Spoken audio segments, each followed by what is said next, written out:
आज हम बात कर रहे हैं 7 मई 2025 को हुए ऑपरेशन सिंदूर और पहलगाम एनकाउंटर की। दो ऐसे मिशन जो एक बार फिर साबित कर गए कि भारत की सरजमी पर बुरी नजर डालने वालों का अंजाम क्या होता है। जब मातृभूमि की रक्षा की बात आती है तो हमारे जवान अपने प्राणों की भी परवाह नहीं करते। कश्मीर की वादियों में एक बार फिर गूंजा है गोलियों का शोर, एक बार फिर तिरंगे ने लहराने से पहले बहाया है लहू। 7 मई की सुबह सूरज की पहली किरणें अभी धरती को छू ही रही थी कि भारतीय खुफिया एजेंसियों को एक इनपुट मिला। लोग के पास कुछ आतंकी भारतीय सीमा में घुसपैठ की तैयारी में हैं। सेना ने बिना एक पल गंवाए शुरू किया ऑपरेशन सिंदूर, एक ऐसा मिशन जो देश के लिए बलिदान का परिभाषा बन गया।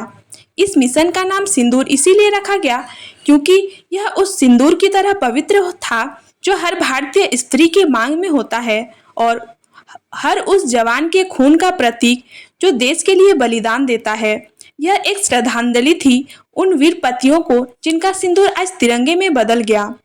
भारतीय सेना की पैराशूट रेजिमेंट और स्पेशल फोर्सेज की टीमों को लोग के पास भेजा गया।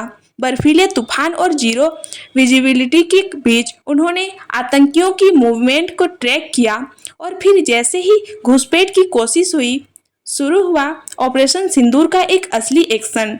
3 घंटे तक चली गोलीबारी में 4 पाकिस्तानी आतंकी मारे गए, लेकिन इस संघर्ष में भारत माँ ने अपने 2 सपूत खो दिए, मेजर अंशुमन सिंह और हवलदार आदित्य ठाकुर। मेजर अंशुमन ने अपनी आखिरी सांस तक लड़ते हुए एक ग्रेनेड अपने सीने पर झेल लिया ताकि उनके पीछे खड़े जवान बच सके। उनकी वर्दी खून से भीगी थी पर चेहरे पर गर्व की मुस्कान थी। जब एक और ऑपरेशन सिंदूर लॉक के पास चल रहा था तभी कश्मीर के पहलगाम में शुरू हुआ एक और एनकाउंटर। खुफिया सूचना के अनुसार एक मकान में 3 आतंकी छिपे हुए थे, जिनमें एक लश्कर ए तैयबा का टॉप कमांडर भी शामिल था। सीआरपीएफ, जम्मू कश्मीर पुलिस और आर्मी की संयुक्त टीम ने इलाके की घेराबंदी की और आतंकियों को आत्मसमर्पण करने को कहा। जवाब में आए ग्रेनेड और गोलियां। पहलगाम की पहाड़ियों में शुरू हुए एक भीषण मुठभेड़। मिशन 6 घंटे तक चला, जिसमें 3 आतंकी ढेर हुए।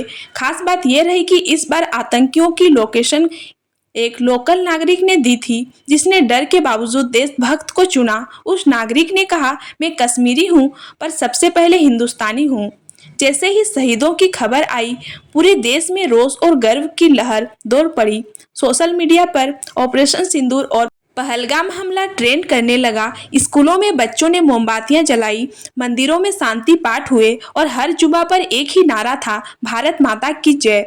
7 मई 2025 का दिन भारतीय सैन्य इतिहास में सुनहरे अक्षरों में लिखा जाएगा। ये सिर्फ 2 ऑपरेशन नहीं थे, ये थे उस हर भारतीय के विश्वास की जीत जो देश की रक्षा में लगे जवानों को अपना भगवान मानते हैं।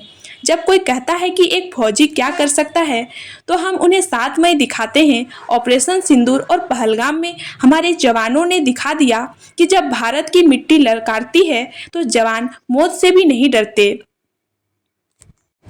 तिरंगे के साथ शहीदों को नमन, जो देश के लिए मरे वो अमर रहे।